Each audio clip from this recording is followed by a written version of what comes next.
C'était une nuit d'orage, quand Pierre Dubois, veuf de 45 ans, aperçut une silhouette en robe de mariée courant désespérément le long de la route départementale près de Lyon. Camille Moreau, 32 ans, fuyait son mariage avec Julien Lacroix, un multimillionnaire aux connexions dangereuses dont elle venait de découvrir qu'il était un monstre.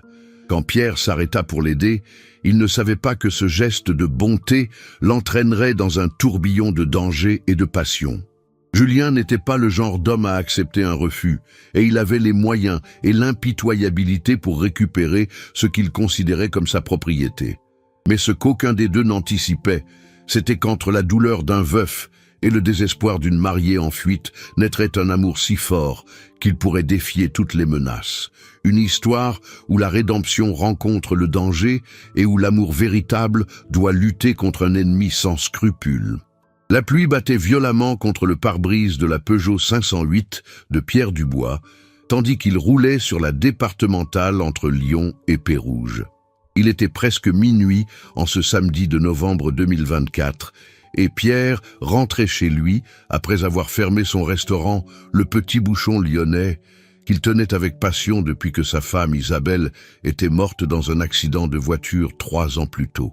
À 45 ans, Pierre avait des cheveux poivre et sel qui témoignaient d'années de douleur et de sacrifice, et des yeux noisettes qui avaient jadis brillé de bonheur, mais reflétaient maintenant la solitude d'un homme qui avait perdu tout ce qu'il aimait.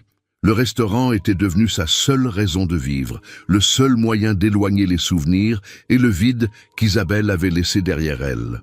Roulant lentement à cause de la mauvaise visibilité, les phares de sa voiture éclairèrent une apparition irréelle qui courait sur le bas-côté. Pierre ralentit, incrédule. C'était une femme en robe de mariée, les cheveux châtains collés au visage par la pluie, courant pieds nus en tenant ses escarpins à la main. La robe, qui avait dû être magnifique, était maintenant sale et déchirée par endroits. Pierre s'arrêta immédiatement et baissa sa vitre. La femme se tourna vers lui avec des yeux terrifiés, comme si elle s'attendait au pire. Même à travers le maquillage ruiné par la pluie et les larmes, Pierre pouvait voir qu'elle était belle, avec des traits délicats et des yeux verts qui exprimaient un profond désespoir. La femme, qui se présenta comme Camille Moreau, monta dans la voiture après une hésitation marquée par la peur.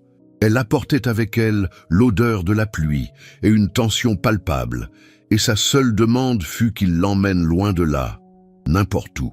Pendant le trajet vers le village, Camille ne cessait de regarder en arrière, et Pierre remarqua qu'elle serrait quelque chose dans sa main. Un téléphone qui n'arrêtait pas de sonner. À chaque sonnerie, elle sursautait comme si le son était une punition physique. Finalement, elle baissa la vitre et jeta le téléphone dans la nuit orageuse, murmurant que c'était mieux ainsi. Arrivé au restaurant, Pierre l'accompagna dans l'appartement, au-dessus de l'établissement. C'était un lieu simple mais chaleureux, décoré avec le goût rustique lyonnais qu'Isabelle avait tant aimé. Il lui donna des serviettes et un pull d'Isabelle qu'il avait gardé, puis prépara du thé chaud pendant qu'elle se changeait. Quand Camille réapparut, elle semblait plus petite et vulnérable dans ce pull trop grand. Elle s'assit sur le canapé et tint la tasse entre ses mains comme si c'était la seule chose solide dans un monde qui s'effondrait. Pierre lui dit doucement qu'elle n'avait rien à lui expliquer, mais que si elle voulait parler, il l'écouterait. L'histoire que raconta Camille brisa le cœur de Pierre. Elle devait épouser ce jour-là Julien Lacroix, un entrepreneur très riche et très puissant, mais aussi très dangereux. Pierre connaissait ce nom. Julien Lacroix était célèbre en région Rhône-Alpes pour ses affaires immobilières, mais il y avait toujours eu des rumeurs sur des activités moins légales, sur des gens qui disparaissaient quand ils lui posaient des problèmes. Ce soir-là, avant la cérémonie, Camille avait surpris une conversation téléphonique où Julien parlait de faire disparaître un journaliste qui enquêtait sur ses affaires. Il parlait de lui comme d'un problème à éliminer, avec la même froideur qu'on parle de la météo. À ce moment-là, elle avait compris que l'homme qu'elle aimait n'existait pas, qu'il n'était qu'un masque, et qu'en devenant sa femme, elle serait devenue complice de choses terribles. Elle avait fui pendant le mariage, attendant le dernier moment. Quand le prêtre avait demandé si quelqu'un avait des objections, c'est elle qui avait parlé, disant qu'elle ne pouvait pas l'épouser, et elle s'était enfuie en courant. Ces hommes l'avaient poursuivie, mais elle connaissait une issue de secours par le jardin de la villa. Camille se mit à pleurer silencieusement, avouant qu'elle n'avait nulle part où aller, qu'elle n'avait rien. Et surtout, elle savait que Julien n'accepterait jamais qu'elle l'ait quitté devant tous ses associés. Pierre s'approcha et, sans réfléchir, prit sa main, l'assurant qu'elle était en sécurité ici et qu'il verrait demain ce qu'il fallait faire. Mais tous deux savaient que Julien Lacroix n'était pas le genre d'homme à abandonner facilement. Et Pierre venait de se faire une cible dans le dos. Le lendemain matin, Pierre se réveilla sur le canapé, où il avait insisté pour dormir en laissant la chambre à Camille. L'orage était passé, mais la tension flottait encore dans l'air. Camille était déjà réveillée, assise près de la fenêtre, regardant la place du village, toujours vêtue du pull d'Isabelle. Pendant que Pierre préparait le petit déjeuner, Camille commença à lui raconter son histoire. Elle avait rencontré Julien il y a 2 ans, après la mort de ses parents dans un accident.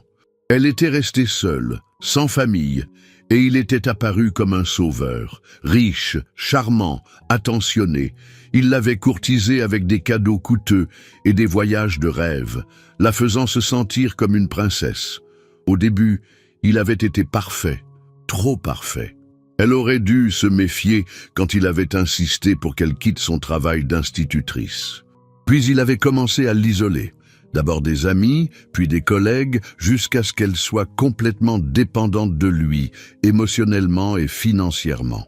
Ces derniers mois, Camille avait commencé à remarquer des choses étranges, des hommes qui venaient à la maison à des heures inhabituelles, des conversations qui s'interrompaient quand elle entrait, et surtout la façon dont les gens réagissaient quand ils entendaient le nom de Julien. Ce n'était pas du respect, c'était de la peur. Comme pour confirmer ses craintes, ils entendirent à ce moment le bruit de voitures qui s'arrêtaient sur la place. Pierre regarda discrètement par la fenêtre et vit 3 BMW noirs aux vitres teintées. Des hommes en costume sombre en descendaient. Camille blêmit en les reconnaissant. Pierre prit une décision rapide. Il y avait un escalier de service qui menait directement au restaurant. De là, il pourrait s'échapper par la sortie arrière. Ils bougèrent silencieusement quand ils entendirent frapper à la porte principale. Ce n'était pas un coup normal, mais bref et autoritaire. Une voix de l'extérieur appela Pierre par son nom, disant qu'il savait qu'il était chez lui et voulait juste bavarder un peu. Pierre et Camille s'arrêtèrent net. Ils connaissaient son nom. Cela signifiait qu'ils avaient enquêté, qu'ils savaient qui avait aidé Camille. Les coups à la porte devenaient plus insistants, avec des menaces à peine voilées. Pierre savait qu'il n'avait que quelques secondes avant que ces gens perdent patience. Il avait entendu assez d'histoires sur Julien Lacroix pour savoir que ces hommes n'étaient pas du genre à se laisser arrêter par une porte fermée. Il guida Camille vers l'escalier de service pendant qu'ils entendaient quelque chose être forcé à l'étage. Pierre avait sa voiture dans un petit garage caché derrière le restaurant, un endroit que seuls les locaux connaissaient. Ils réussirent à quitter le village par des chemins secondaires que Pierre connaissait par cœur. Ce n'est qu'une fois loin du centre qu'il alluma les phares. Dans le rétroviseur, il pouvait voir les lumières des BMW patrouiller les routes principales. Pendant qu'il se dirigeait vers Annecy, où Pierre avait un ami en qui il avait une confiance aveugle, Camille réalisa à quel point sa situation avait changé. Il ne s'agissait plus seulement d'échapper à un faux mariage, mais de fuir un homme qui avait les moyens et les motifs de rendre sa vie infernale. Et étrangement, en regardant Pierre qui conduisait concentré dans la nuit, cela ne la dérangeait pas qu'elle l'ait aussi entraîné dans cette situation. Pour la première fois depuis 2 ans, elle ne se sentait pas seule. Marc Bertrand, l'ami de Pierre depuis l'époque du service militaire, tenait une petite auberge à l'extérieur d'Annecy. Quand Pierre lui expliqua brièvement la situation, Marc ne posa pas de questions et les installa dans un chalet séparé, loin du bâtiment principal. C'était un endroit isolé et parfait pour se cacher. Mais Marc les avertit que Julien Lacroix avait beaucoup de contacts et que s'il les cherchait, il finirait par les trouver tôt ou tard. Pendant leur séjour à l'auberge, Klaus et Camille eurent enfin le temps de mieux se connaître. Camille raconta sa relation avec Julien, un récit qui fit frissonner Pierre. La jalousie obsessionnelle déguisée en amour, le contrôle présenté comme de la protection, l'isolement affiché comme de la sollicitude. Au début, cela lui avait semblé romantique, qu'il la contrôle toujours pour s'assurer qu'elle allait bien, qu'il l'accompagne partout, qu'elle ne manque jamais de rien. Mais il lui avait retiré sa liberté, et quand elle avait commencé à le comprendre, il était déjà trop tard. Elle n'avait plus d'amis, plus de travail, plus d'argent à elle. Elle était complètement entre les mains de Julien. Pierre sentit une colère monter en lui qu'il n'avait pas ressentie depuis des années. Ce n'était pas seulement à cause de ce que Camille avait subi, mais à cause de toutes les femmes qu'il connaissait qui avaient vécu des situations similaires. Isabelle elle-même avait eu un ex-petit ami possessif avant de le rencontrer. Ce soir-là, pendant qu'ils dînaient ensemble dans le petit salon du chalet, Pierre remarqua comment Camille souriait pour la première fois depuis qu'il la connaissait. C'était un sourire timide, comme si elle avait oublié comment faire, mais il était authentique. Elle lui raconta combien la simplicité de la vie normale lui manquait. Faire du café le matin sans penser à autre chose, lire un livre sans que quelqu'un demande ce qu'elle lisait et pourquoi. Pierre comprenait parfaitement. Lui aussi avait appris, après la mort d'Isabelle, à apprécier les moments simples, même s'ils étaient imprégnés de solitude. Il lui promit que quand tout serait fini, elle pourrait retrouver cette simplicité. Mais pendant qu'il prononçait ces mots, le téléphone de Marc sonna dans la maison principale. Pierre l'entendit parler avec agitation à quelqu'un, et le ton ne présageait rien de bon. Marc apparut quelques minutes plus tard à la porte, le visage grave. Les nouvelles qu'il apportait étaient dévastatrices. Julien avait signalé la disparition de Camille aux autorités en la présentant comme une femme avec des troubles mentaux qui étaient dangereuses pour elle-même. Il avait des certificats médicaux falsifiés, mais ils semblaient authentiques. Il la faisait passer pour une folle qui avait besoin de soins. De plus, Pierre était maintenant recherché pour enlèvement. Tu aimes cette histoire, Makwa? Laisse un petit like et abonne-toi à la chaîne. Maintenant, reprenons la vidéo. Julien prétendait qu'il avait kidnappé une femme mentalement instable, et il avait des témoins qui avaient vu Pierre emmener Camille de la villa. Pierre réalisa que la situation dégénérait. Il ne s'agissait plus seulement de se cacher de quelques tueurs, mais d'échapper à la loi elle-même. C'était un coup de génie et impitoyable. Si la police avait trouvé Camille, elle l'aurait directement livrée à Julien, croyant bien faire. Marc avait un cousin qui travaillait dans la police à Grenoble, et les informations qu'il rapporta étaient alarmantes. Non seulement il y avait un mandat d'arrêt pour Camille et un avis de recherche pour Pierre, mais Julien avait mis en marche une machine d'enquête impressionnante. Il contrôlait tous les endroits où Pierre aurait pu emmener Camille, et ils avaient déjà fouillé son restaurant. Pierre réalisa qu'ils avaient besoin d'une approche complètement différente. Ils ne pouvaient pas fuir éternellement, et ils ne pouvaient certainement pas affronter Julien avec leur propre force. Ils avaient besoin de quelqu'un qui avait le pouvoir de révéler la vérité. Marc connaissait un journaliste de Grenoble, Thomas Leroy, spécialisé dans les enquêtes sur la corruption. Si Camille avait entendu Julien parler de faire disparaître un journaliste, c'était peut-être exactement lui. S'il pouvait le contacter, il pourrait peut-être trouver de vraies preuves contre la croix au lieu de continuer à fuir. C'était un plan risqué. Si Julien découvrait qu'il collaborait avec un journaliste, la situation deviendrait encore plus dangereuse. Mais c'était la seule possibilité qu'ils avaient. Camille écouta la proposition de Pierre et pour la première fois depuis qu'il la connaissait, il la vit redresser les épaules avec une détermination qu'il n'avait jamais vue. Elle était fatiguée de courir, dit-elle. Elle était fatiguée de laisser Julien contrôler sa vie, même à distance, et elle ne pouvait pas permettre que Pierre devienne un fugitif à cause d'elle. La décision était prise. Il contacterait le journaliste et essaierait de rassembler des preuves contre Julien. S'il devait l'affronter, il préférait le faire en plein jour, avec la vérité de leur côté. Marc accepta de servir d'intermédiaire, mais les avertit que s'il se révélait, il n'y aurait plus de retour en arrière. Julien Lacroix n'était pas seulement riche et influent, il était vraiment dangereux.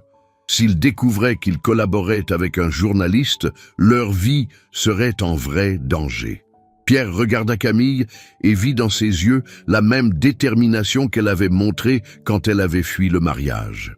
À ce moment-là, il réalisa que quelque chose avait aussi changé en lui. Pendant 3 ans, il avait vécu comme un fantôme, existant mais ne vivant pas vraiment. Maintenant, pour la première fois depuis la mort d'Isabelle, il se sentait à nouveau vivant. Ce n'était pas seulement à cause de l'adrénaline du danger. C'était à cause de la femme devant lui, qui avait trouvé le courage de se dresser contre un homme puissant et impitoyable. C'était à cause de la façon dont elle le regardait, non pas comme un sauveur, mais comme un partenaire. C'était à cause de ce qu'il ressentait quand il était avec elle, nécessaire, protecteur, et quelque chose d'autre qu'il n'osait pas encore appeler amour. Cette nuit-là, pendant qu'il planifiait la rencontre avec le journaliste, Pierre réalisa que sa vie tranquille de veuf était définitivement terminée.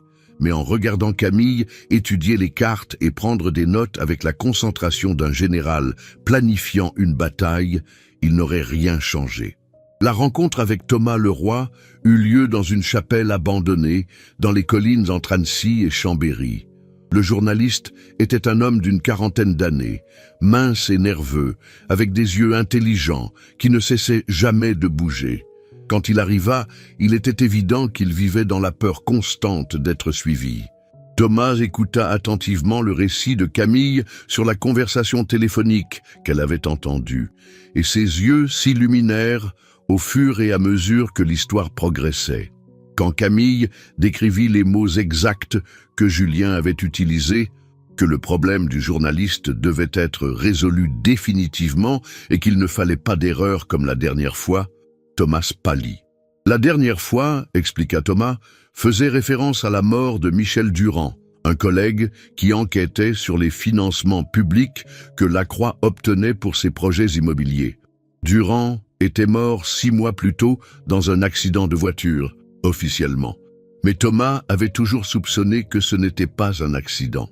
Durand avait trouvé des preuves que Lacroix blanchissait de l'argent sale à travers ses projets immobiliers, utilisant des fonds publics pour des constructions jamais achevées pendant que l'argent disparaissait dans des comptes offshore. Avant de mourir, Durand avait caché ses documents et sa veuve les avait remis à Thomas. Mais seul, il ne suffisait pas.